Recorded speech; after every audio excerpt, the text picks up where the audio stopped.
Kita beralih ke informasi lainnya, Saudara. Puluhan tokoh publik mulai dari aktivis anti korupsi, akademisi hingga seniman menyurati para ketua umum partai politik untuk mengajukan hak angket dugaan kecurangan pemilu.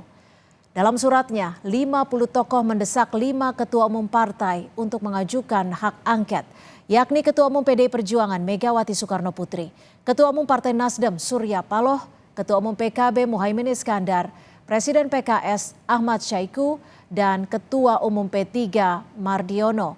Para tokoh menyebut telah terjadi praktik kecurangan di pemilu 2024. Yang tidak ada taringnya, yang tidak ada marwahnya. Dalam suratnya, para tokoh menyebut dugaan kecurangan pemilu terjadi bukan hanya saat pencoblosan 14 Februari, tapi sejak awal proses penyelenggaraan pemilu hingga pelaksanaan proses penghitungan suara yang dilakukan KPU dan aparatur kekuasaan lainnya. Surat itu ditandatangani 50 tokoh, diantaranya Novel Baswedan, Bivitri Susanti, Usman Hamid, Faisal Basri, Saud Situmorang, dan Yanuar Nugroho.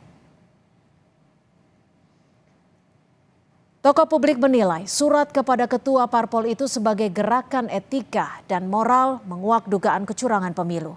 Mereka juga menyebut hak angket belum tentu menggugurkan hasil pemilu, namun bisa meluruskan dan mengembalikan nilai demokrasi.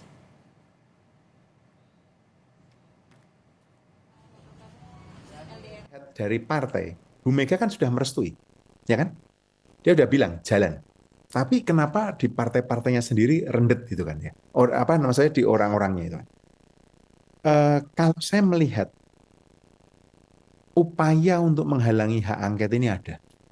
Itu mengapa menurut saya masyarakat sipil itu perlu mendukung. Surat kami itu konteksnya, Mas.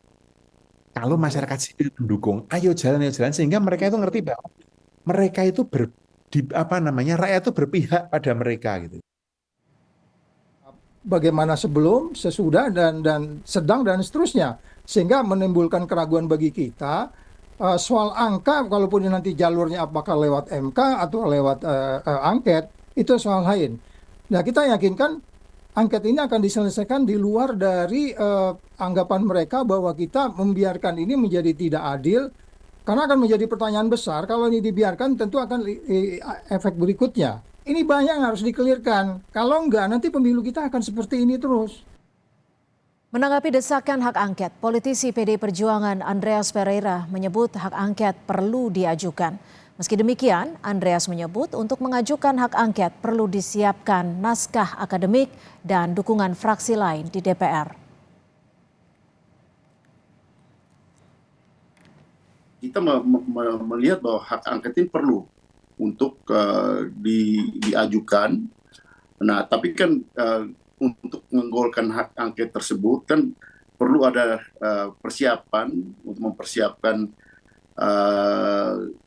dasar-dasar landasan dilaksanakannya angket itu dan juga dokumen-dokumen penyertanya gitu. Nah, hak angket itu bisa bergulir kalau didukung oleh fraksi-fraksi yang lain, dalam hal ini anggota-anggota DPR yang lain